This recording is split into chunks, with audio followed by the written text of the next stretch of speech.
Hello everyone, Friday, March the 15th. The first reading is taken from the book of Wisdom. The ungodly reasoned unsoundly, saying to themselves, "Let us lie in wait for the righteous man, because he is inconvenient to us and opposes our actions. He reproaches us for sins against the law and accuses us of sins against our training. He professes to have knowledge of God and calls himself a child of the Lord. He became to us a reproof for our thoughts. The very sight of him is a burden to us, because his manner of life is unlike that of others, and his ways are strange." This is often the way those who are doing, I would submit, not necessarily those who are committing sin respond to those who are trying to live good, virtuous lives. It can happen, but more those who are doing evil things, and those who are trying to get the right word here, because many people actually who are doing wrong, they're committing sin, and they know they're committing sin. They're not repelled so much. They could be. It all depends on the person who is interacting with them. They're not necessarily repelled by goodness and even by virtue and holiness. Sometimes they're attracted to it very much. We see this in the life of Jesus. Many of the sinners sought him out.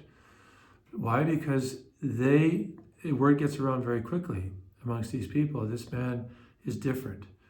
He loves people. He's genuine. He's the genuine article, they're all saying about him. Like, this guy, he's got the goods, man. He's teaching like real authentic stuff. And he doesn't shun people. He treats everybody with dignity. The word gets around real quick. But it's those who are doing evil, like the Pharisees, who I'm sure after a while there's one line in Scripture that's, to me, in some ways, the saddest of all in the New Testament. And when Jesus answers a bunch of their questions, it finishes off with, "And no one dared to ask him anymore." I find that so tragic, so horrible, so sad. They didn't want to. They didn't want to know the truth. And so they were repelled from him. They didn't ask him questions, or even have to search him out, like with Nicodemus in the night, at least in the night. But see, it's easy to demonize people when we can't control them and we don't enter into conversation with them. And this is the problem with the Pharisees and the Sadducees and the scribes. So it happens. We have to be true and authentic to ourselves, authentic or genuine. We have to be loyal to God.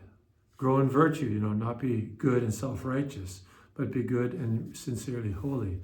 And most likely we're going to suffer for this. But many people will actually be drawn to it and desire it. And then we should try to be good instruments and not, take any of their desires to ourselves, as it were. Okay, over to the Gospel, John chapter 7. Jesus went about in Galilee. He did not wish to go about in Judea because the Jewish leaders were looking for an opportunity to kill him. Now the Jewish festival of booths was near. And then a little further down, "Then Jesus cried out as he was teaching in the temple, 'You know me, and you know where I come from. I have not come on my own, but the one who sent me is true, and you do not know him. I know him because I am from him, and he sent me.'" So Jesus basically here is once again telling everybody, yes, I am the Messiah. They don't want to hear it. They don't want to hear it. The authorities, the crowd is saying, can it be that the authorities really have come to know that he's the Messiah? And then he kind of leads in from that. Or can it be that the authorities really know that he is the Messiah? Yet we know where this man is from, but where the Messiah comes, no one will know where he's from. Well, first of all, they thought he was from Nazareth. He's from Bethlehem. And of course, they don't know that his real origin is the Blessed Trinity. He has come from God. So he says, "You know me, and you know where I come from. I have not come on my own." It's mysterious stuff, right? It's cryptic. He's giving them as much as they can handle. On the one hand, he's very clear, but this is the benefit of hindsight. Okay, granted, and faith. I believe Jesus is the Son of God. But he's giving them all that they need in order to conclude who he is. Put it that way. And they still, don't want to know. They don't want to know.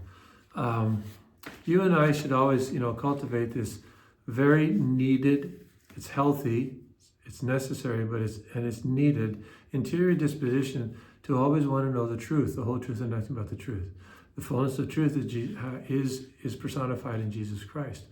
But even when it comes to our own character, our faults, and somebody tells us the truth, it may not be done in the most dignified way or charitable way, but we may feel like reacting or rebelling against it or retaliating. But we have to ask ourselves, in our quieter moments, is this person right? Are they telling the truth? Maybe they're not. Maybe it's all one-sided. But at least to be open to critiquing ourselves in the presence of Jesus, because none of us is right 100% of the time. And most of us are wrong. I don't want to say close to 100% of the time, but we can be wrong quite often. So be open to the truth. God bless you.